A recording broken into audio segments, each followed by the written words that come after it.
Hey everyone, my name is Siddharth and I'm a medical intern here in India. Currently, I've given my USMLE Step 1 exam and I've passed it. And in this video, I'm going to be solving a USMLE style Step 1 question. And I hope you can see the thought process behind how I solve a question, and maybe it helps you in how to solve a question. So, this is a question from Hematology, and the first thing that I do when I solve a question is read the last line, which is the question that they are asking. And in this question, it is which of the following is the most likely cause of this patient's polycythemia? So they've already told us that the patient has polycythemia, and we're going to look for hints and some buzzwords which would indicate towards the cause of the polycythemia. You can look at the options right now, or you can just start reading the question and start ruling out the causes just by the information that they've given. And so, yeah, this question is a 63-year-old woman is hospitalized because of dyspnea on exertion and generalized fatigue. She has been hospitalized 3 times during the past year for heart failure exacerbations. So, this patient is probably in chronic heart failure and has been having acute heart failure episodes.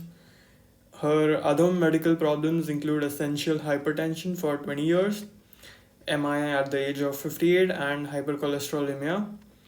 She has a 36 pack year smoking history in addition to 10-year history of alcohol abuse. Physical examination shows tachycardia, distended neck veins, bilateral crackles on lung auscultation, a third heart sound, and pedal edema. All of these features are for volume overload and congestive heart failure. The main thing that you should uh, take from this physical examination is the third heart sound on auscultation, and the rest of the features, which are pedal edema, distended neck veins, bilateral crackles. All of these are volume overload signs and congestive heart failure. Appropriate therapy is initiated. So the appropriate therapy for this would be a loop diuretic like furosemide. On third day of hospitalization, her hematocrit has increased to 50 from 44, and her ABG shows an arterial O2 of 70 mmHg, meaning that she does not have hypoxia. And chromium tagged red blood cell infusion indicates normal red blood cell mass. So the polycythemia for this patient is not polycythemia vera because the red cell blood mass is normal, and it's not hypoxic erythrocytosis, which is because there is no hypoxia. The PaO2 is 70 mmHg, hypoxia is below 60 mmHg. And if there was a renal disease, I think there would be less red blood cell mass because of less erythropoietin. So that is definitely out of question. And occult neoplasia, if there was a neoplasia which was secreting erythropoietin, it would cause polycythemia, but it would also increase the red cell mass. So this patient does not have increased red blood cell mass, so even neoplasia is out of question. And relative erythrocytosis is probably the only correct option here because because the red cell blood mass is normal. And yeah, I think that's the correct answer for this one.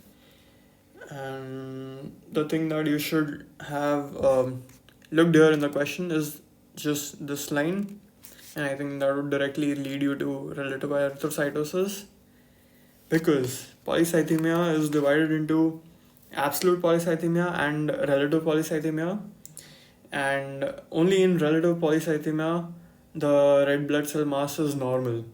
In polycythemia vera there will be an increased red cell mass.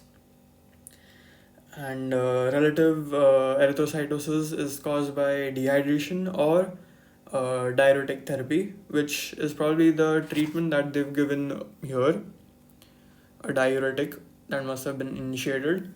And for 3 days, after hospitalization, the patient has presented with relative erythrocytosis. Yes, that's it. I hope you guys understood the thinking behind how to solve a USMLE Step 1 question. And subscribe for more USMLE Step 1 videos. And I'll see you guys on the next one.